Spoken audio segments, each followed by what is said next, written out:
大家好，我是天天。今天呢，我们用萝卜和梨给大家分享一道适合冬天喝的养生汤。它可以润肺止咳化痰，增强免疫力，预防感冒。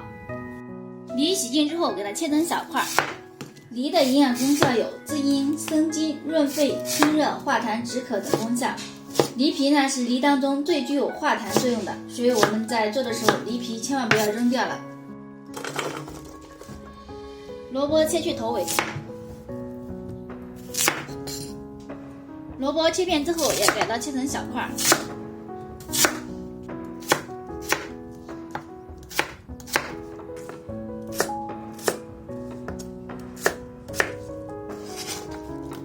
切完之后和梨放在一起备用。砂锅中倒入1锅水，